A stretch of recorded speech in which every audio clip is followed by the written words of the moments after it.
Hey, what's up, guys? Jeremy here, and this is just a intermediary video that I just wanted to give a shout out to Ryan right now. I know you asked me about in the past, how I did stuff for video game collecting and stuff, and right now I know when I started video game collecting, it was by mistake. Like I never planned it. It just eventually happened. There's a long story behind that, but then I guess along the way I started to. Adapt my own strategies and stuff. And I did look on the internet. There was, people have lots of great ideas and stuff. And, I took some of those ideas. Some of them worked for me, some of them didn't. I adapted a lot of them to my specific area. Like, for example, like I just came up with these little slogans to try and teach other people. And I should continue to do this and stuff and do other things to help you guys. Maybe it'll help in some areas, but as you can see, when I start off, when you buy the estate, don't hate. So that meant when you buy everything and stuff, you're gonna get some crappy games, you're gonna get some great games. And then when you shop thrift, leave nothing to myth. I was just coming up with some cheesy sayings and stuff, and like I ain't paying book. Know your market. That's probably the biggest one. Know your market. So within my area. I obviously geographic area. I knew exactly where every thrift store was. I had a route, and I did that route once a week. And sometimes I'd go twice. I'd never go on the same day. But sometimes, like with some thrift stores, I almost wanted to go on Mondays because I knew people would drop off stuff on the weekends, so they might get it in Monday and process it for Monday night. So I'd try and do that because that's when the stuff would be fresh. Along the way, I got to meet other collectors in my area. There's Atari Leaf, there's the Bretsky, there's the people at the game stores.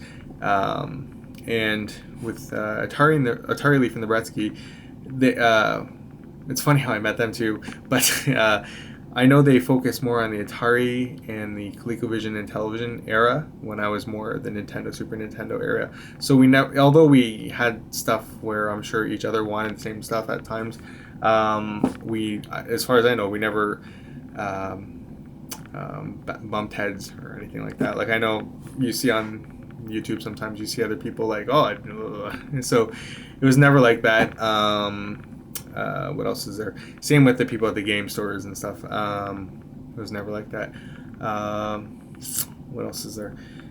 And you start to build like friendships with the people too. Like there's a couple times I'm over time I kind of knew kind of the things Atari Leaf was into. So and he doesn't live that far, and I knew his wife there and stuff at a store, and like if I saw something that I thought he might like, I would just like grab it for him and stuff, and then drop it off at the store for his wife to bring him. And then now I'm kind of getting to know Bretsky more. So then if I see stuff, I messaged him and I said, I'll keep my eye out if I see some games and stuff, because then I'm sure at some moment in time I'll see something that he wants and I'll just grab it. And maybe down the road, you never know, he'll be like, like I know Jeremy's looking for that and stuff, and he'll grab it. So kind of help each other out. Now, when it comes to like the bulk stuff, and honestly, I have no idea if it's the right place at the right time, if it's the market I'm in. I try and build relationships with all the people I'm at, like at the thrift stores. They definitely know who I am, and even though games come in and stuff, and I'll talk to the guys at the pawn shops. I'm like, anything coming out? When's it coming out? And then if they go, give me a sec, I'll go check, and they'll go look in the back. Right, as soon as they do that, bam, like they have stuff coming out. However, I do agree with everyone that I think like the thrift stores are like catching on, even with systems. They're separate. I was talking to the Bretsky about this. They're separating the components in the systems so that now you'll buy like a Genesis, but it's not bundled with the cords in the controller. It's like you buy the Genesis for whatever $9.99, then you have to go buy the RF switch for like $2.99, then the adapter. Like it's all trying to make more money. When it comes to people on our version of Craigslist, our Kijiji, as soon as I see it, I check it, not every minute, but at least once every 2 days, maybe once every day.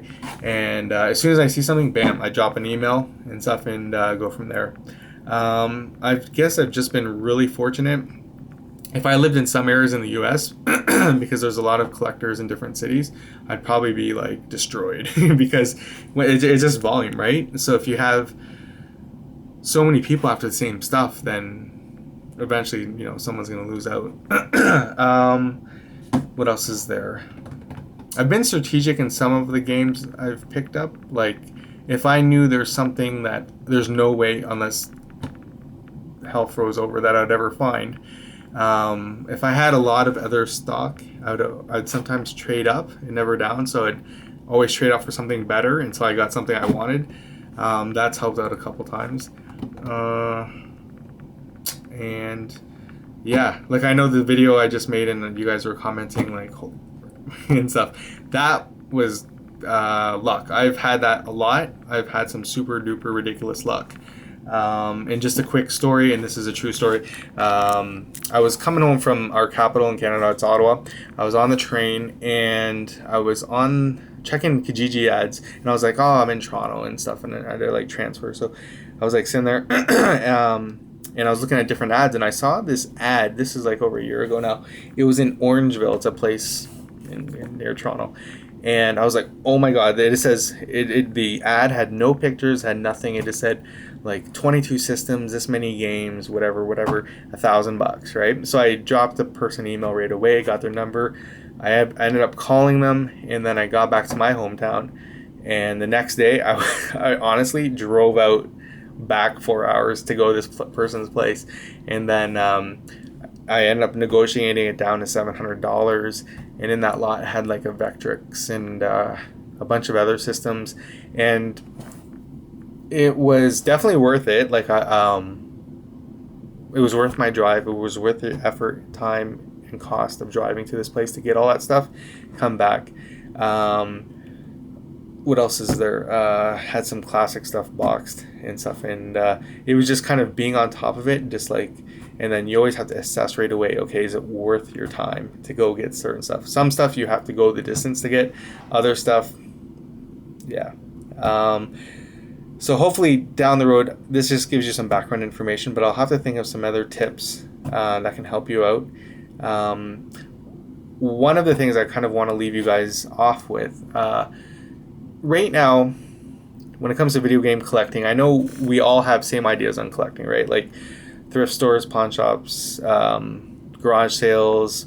One of the things that helped me a lot, because I have a bunch of friends on my Facebook, is I honestly like talked to like half of them, and I was like, do you guys have your old stuff? Do you want it?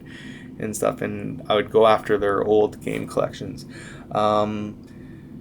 One of the, you guys might have thought of this, so I don't want to give you something that you might have already done, but I thought about making just a one-page ad, just, selling old video games, put your name, contact number, email, and then at the bottom put a bunch of logos of the different game systems, and just doing it black and white on paper, just really clean, really easy, neat, and then going door to door on a street here and just doing a social experiment and just putting it in the mailbox of every door, every house on one street, and doing that over the month and just seeing if it comes back. So the cost for me in doing that alone would be probably on one of the blocks here about 50 houses times a piece of paper, which is what, 5 cents? I don't know. So we'll just say like whatever. Well, I'm just gonna say $5 or whatever, and then the time of walking down the street to drop it individually in every mailbox, and then just curious to see if someone would come back, because right now, as you guys know, people donate their stuff, or they donate their stuff to some thrift store, or they sell it to a pawn shop, or they put it on their Craigslist or for us Kijiji.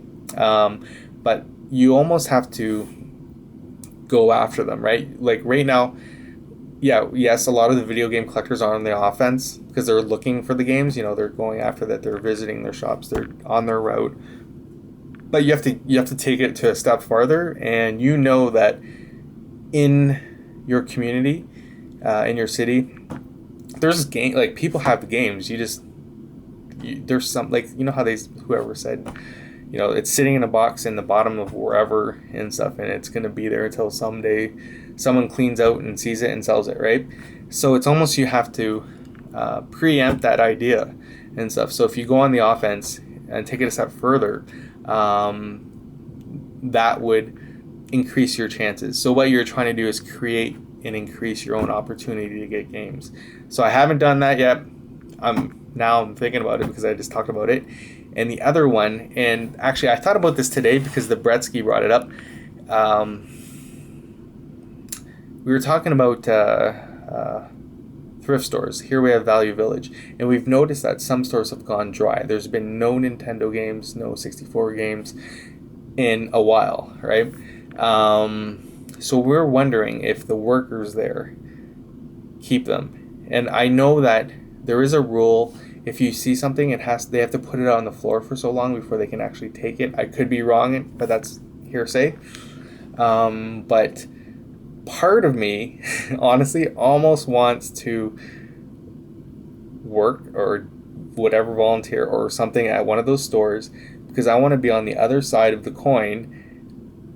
You know, when something comes in, that you're the first person that sees it, right? Like, imagine at a thrift store in the back entrance, wherever it is, they donate stuff, and then staff or whoever is the first one that grabs it. So I know they'll accept the donation or whatever it is, bring it in, and then they'll look at what it is, and they might separate it or they might bring it to a specific area and go from there, right? Now, hypothetically, if you're that person or if you're another person, I'm just thinking that probably in the back they have different departments almost to parallel the front, but they're probably, separating it. I'm sure they're the first ones that see all the good stuff, right? Half the stuff that's on the floor, some stuff might make it to the floor, but if any of you guys were like working there and you saw, like, I'm just making this up, like, not that this would happen, but you saw like Neo Geo come in, are you kidding me? Would you not be like, I'm gonna find a way to buy this, right? And stuff. So that's like, again, you're trying to find ways to increase your opportunity and stuff. So maybe we'll make a video sometime about sharing creative ideas, because the one thing I think when it comes to video game collecting, the traditional ideas continue to work, but you have to continue